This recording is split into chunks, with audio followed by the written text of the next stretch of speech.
our glowing questions surrounding a worker's murder inside a Georgia State prison over the weekend. Investigators say an inmate managed to get a gun inside Smith State Prison and then killed the kitchen staffer before turning the gun on himself. Tonight, investigators say they believe the inmate and victim had a relationship. Fox 5's Rob D'Arienzo has been digging into the details of this very alarming story. Rob? Yeah, and the biggest concern tonight is people really aren't sure about how that inmate managed to get his hands on a gun behind bars at one of the state's maximum security prisons and then use it. The Department of Corrections still does not have an explanation for us tonight, but we've since learned that the kitchen employee killed early Sunday morning was just 24 years old.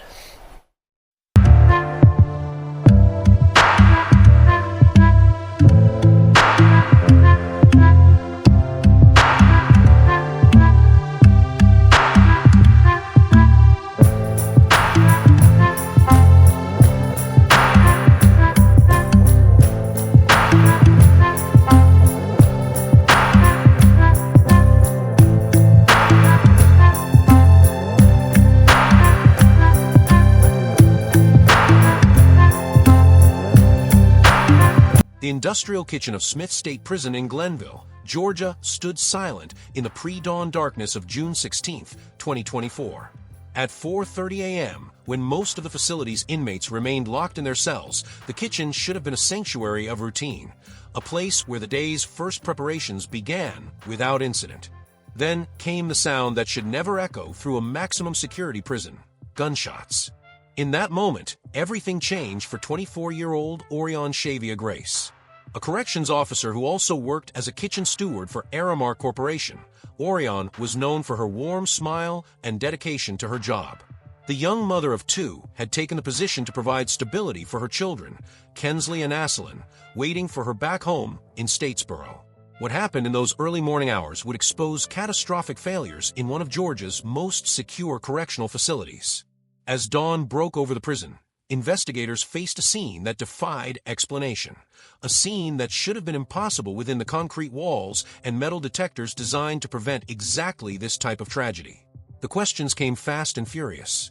How had an inmate serving a 20-year sentence for voluntary manslaughter managed to obtain a firearm? Who had failed in their duty to maintain the security protocols meant to protect staff like Aureon? What invisible cracks in the system had widened enough to allow a deadly weapon to slip through? For Aureon's family, these questions would provide little comfort as they received the devastating news. For prison officials, they represented a systemic failure of staggering proportions. And for the public, they revealed a disturbing truth about what happens when institutions designed to contain danger become dangerous themselves. This is the story of a security breach that would cost a young mother her life, expose a prison system in crisis, and leave two children without their mother. This is the story of how the unthinkable became reality at Smith State Prison. Before we dive deeper into this shocking case, I want to welcome you to Crime Scene Exposed, where we dive deep into the most infamous crimes, baffling disappearances, disturbing confessions, and twisted criminal minds from around the world. From high-profile murder trials to cold cases that still haunt investigators, we uncover the truth behind the crimes that shook the world. If this is your first time here, hit that subscribe button and like this video to join our community of true crime enthusiasts. Have you ever wondered how secure our prison systems really are? Let me know in the comments below. Born on September 21, 1999, in Statesboro, Georgia, Aureon Grace was raised in a close-knit community where family ties ran deep. The daughter of Desonda Higgins Fox and Audrey Grace Sr., she grew up surrounded by siblings, extended family, and a supportive network that would shape her values and work ethic. After graduating from Statesboro High School in 2018, Aureon quickly established herself as someone determined to build a stable future. Those who knew her during these formative years described a respectful young woman whose kindness left lasting impressions on teachers and classmates alike. But it was motherhood that truly defined Aureon's purpose. Her children, Kensley Grace and Asselin Williams, became the center of her universe. Friends noted how she would light up when speaking about her kids, working tirelessly to provide them with opportunities and stability. Despite the demands of her career, Aureon prioritized quality time with her children, creating memories that would later become precious legacies. Her career choice reflected both practicality and a desire to contribute meaningfully to society. As a corrections officer for the state of Georgia, Aureon entered a challenging profession that few are willing to undertake. Her additional role as a kitchen steward at Smith State Prison through Aramark Corporation demonstrated her work ethic and willingness to take on responsibility. Colleagues remembered Aureon for her infectious laughter that could brighten the most tense situations within the prison walls. In an environment where stress and danger were constant companions, her ability to maintain a positive attitude earned her respect from both co-workers and supervisors. Working in a prison environment presented unique challenges that Aureon navigated daily. The constant vigilance required, the potential for confrontation, and the emotional toll of interacting with incarcerated individuals created a pressure cooker that tested even the most resilient staff members. Yet, Aureon approached each shift with professionalism, balancing necessary caution with compassion. What made her loss particularly devastating was how she had embraced these challenges without compromising her warmth or humanity, qualities that would be remembered long after the tragedy that cut her promising life short. Smith State Prison rises from the rural landscape of Glenville, Georgia, like a concrete fortress, designed to contain danger, yet harboring deadly secrets within its walls. By June 2024, this once-model facility had transformed into a powder keg of violence, contraband, and institutional failure. The warning signs were unmistakable. Just 1 year before Aureon's murder, another staff member had been killed inside the prison, a tragedy that should have triggered immediate security overhauls, but instead became a grim harbinger of what was to come. Violence had become so commonplace that many staff members arrived for shifts wondering not if something would happen, but when.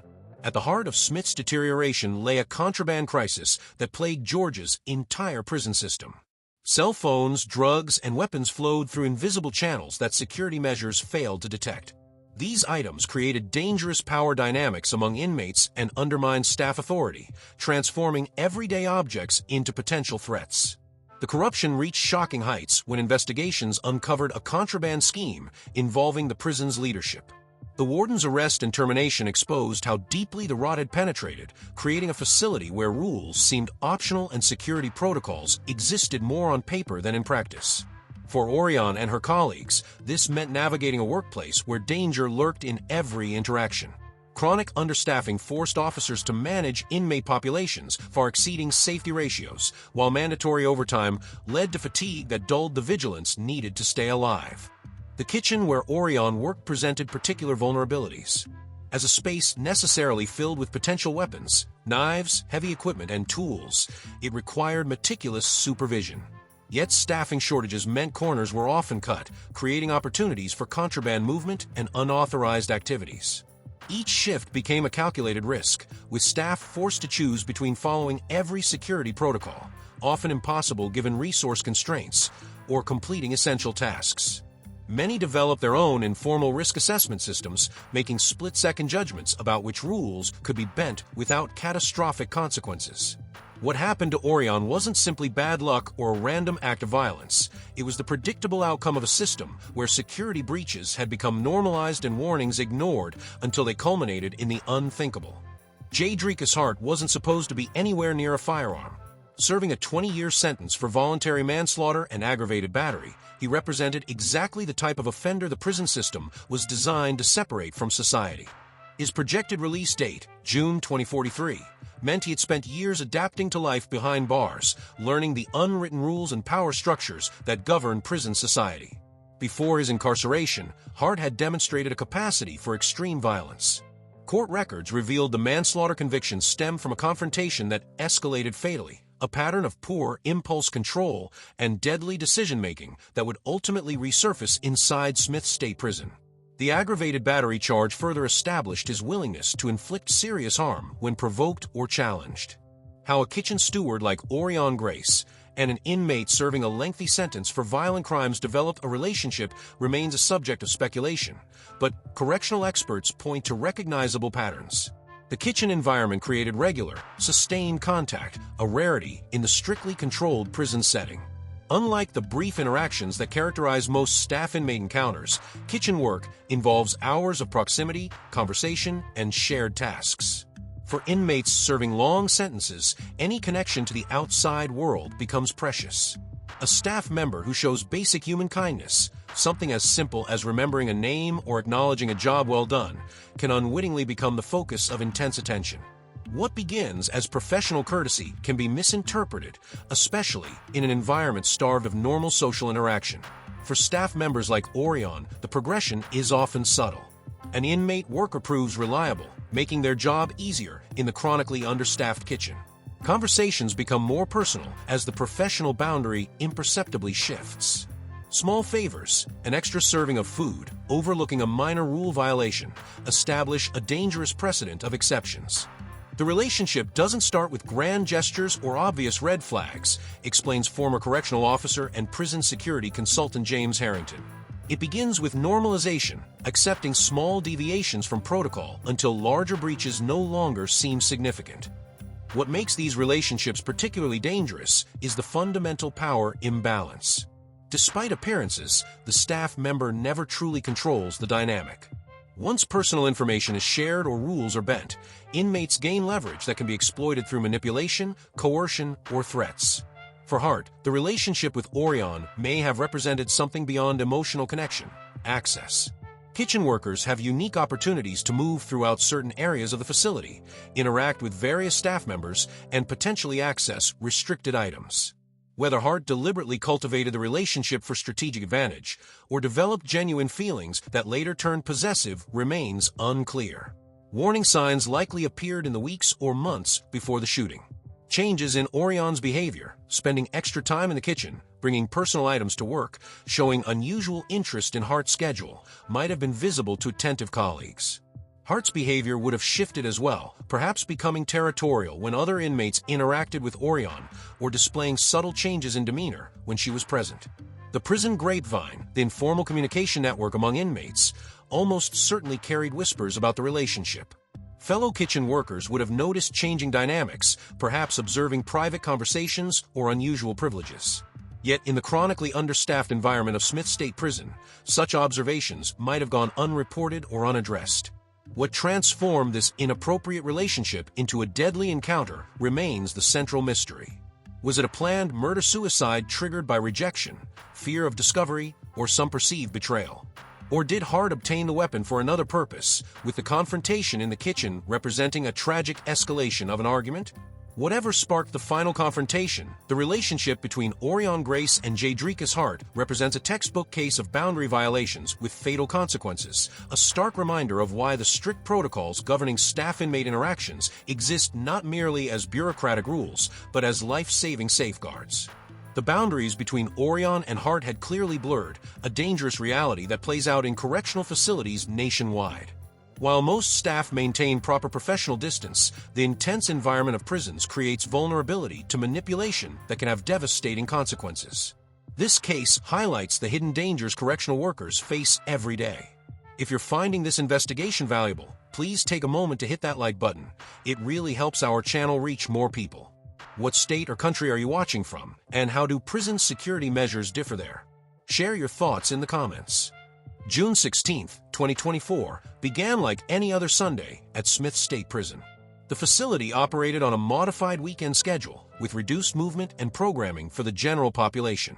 For kitchen staff, however, meals still needed preparation regardless of the day. Hunger doesn't observe weekends in a prison housing 1,500 men. 3:30 a.m., the overnight shift supervisor conducted the standard head count, confirming all inmates were secured in their assigned locations. In the staff locker room, Aureon Grace changed into her work uniform, perhaps exchanging brief conversation with colleagues about weekend plans or family updates. She had no way of knowing these casual interactions would be her last. 4 a.m., Aureon reported to the kitchen to begin breakfast preparations. As an Aramark employee, rather than a corrections officer, her primary responsibility was food service, though she maintained correctional training. The skeleton crew of staff included one corrections officer assigned to supervise the kitchen area and small group of trusted inmate workers, including tragically Hart. The early morning kitchen shift operated in a unique security environment. With most of the prison population still locked down, fewer officers were on duty throughout the facility.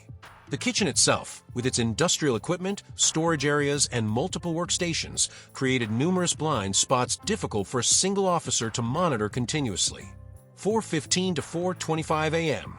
Security camera footage later reviewed by investigators show normal kitchen operations during this time frame. Aureon could be seen directing inmate workers, checking inventory, and preparing cooking stations. Hart moved between food preparation areas and storage rooms, his movements appearing routine to the untrained eye. How Hart obtained the firearm that would end 2 lives represents one of the most catastrophic security failures in Georgia's prison system. Investigators developed several theories, all pointing to systemic breakdowns. The most likely scenario involves the weapon being smuggled into the facility piece by piece over time, with components hidden throughout the kitchen area. Prison security experts note that firearms can be disassembled into parts small enough to evade metal detectors and reassembled inside. The kitchen, with its numerous storage areas and infrequently searched spaces, provided ideal hiding locations. Another possibility involves staff corruption.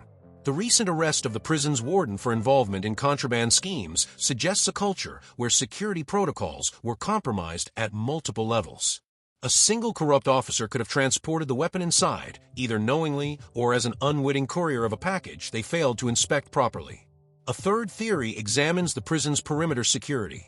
Investigations following Aureon's death revealed concerning vulnerabilities in the facility's external barriers, with evidence of packages being thrown over fences or delivered by drones to predetermined locations, a growing problem in correctional facilities nationwide. 4:30 a.m. The relative quiet of the early morning kitchen was shattered by gunshots. According to witness statements from inmate workers present, Hart approached Aureon near the dry storage area, a location partially obscured from the main kitchen floor. Words were exchanged, too quiet for others to hear clearly, before Hart produced the firearm. The first shot struck Aureon in the chest. As she collapsed, Hart fired a second time. The corrections officer assigned to the kitchen responded to the sound, rushing toward the storage area, but arrived too late to intervene. Upon seeing the officer, Hart turned the weapon on himself, firing a single shot to his head. The immediate aftermath unfolded in controlled chaos. The kitchen officer radioed an emergency code, triggering the facility's crisis response protocol. Within minutes, additional officers flooded the area, securing the scene and the remaining inmate workers who had witnessed the shooting. 4:35 a.m. Medical staff arrived and attempted life-saving measures on both Aureon and Hart. Aureon was pronounced dead at the scene, the gunshot wounds having caused catastrophic damage.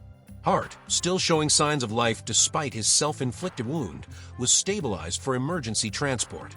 4:45 a.m. The prison entered full lockdown status, with all inmates confined to their cells and a complete staff recall initiated. The warden's designee, following the previous warden's termination, established an emergency command center to coordinate the response and investigation. The other inmates who witnessed the shooting were immediately separated and placed in administrative segregation to preserve their testimony and prevent collusion. Their accounts would later prove crucial in reconstructing the events, though many questions remained about what transpired in the moments before the first shot. 5:30 a.m. As dawn broke over the prison, Georgia Department of Corrections investigators arrived to take custody of the weapon and begin processing the crime scene. The gun, a small caliber pistol with the serial number filed off, represented a security breach of staggering proportions, one that would trigger investigations reaching far beyond Smith State Prison. By 6 a.m., Jadricus Hart was transported to the nearest hospital under heavy guard. Despite emergency surgery, he would die from his injuries later that day, taking with him the full truth about how he obtained the weapon and what finally triggered his deadly actions. The Georgia Department of Corrections says inmate Jadricus Hart shot the Aramark food service worker inside Smith State Prison in southeast Georgia early Sunday morning. She's been identified as 24-year-old Aureon Grace.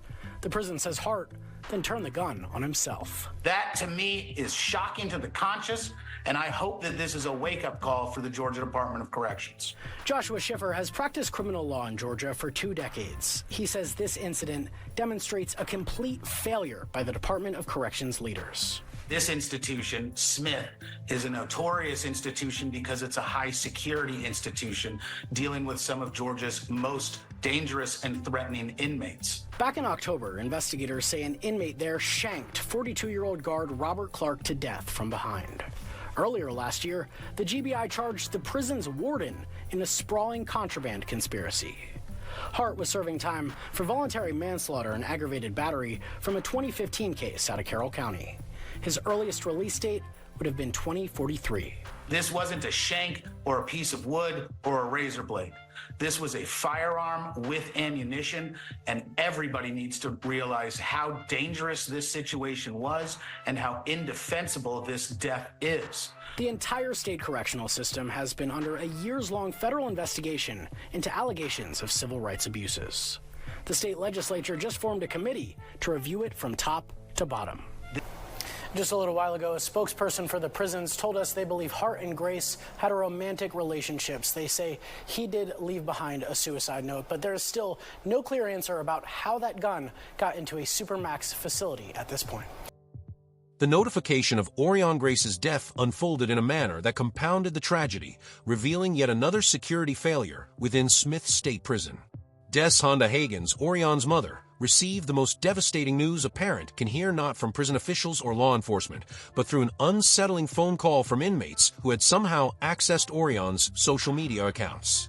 "They called me from inside the prison," Honda later recounted to local media, her voice breaking with grief and anger. "Inmates had her phone information, found me on her social media, and told me my daughter was dead before any official even picked up the phone."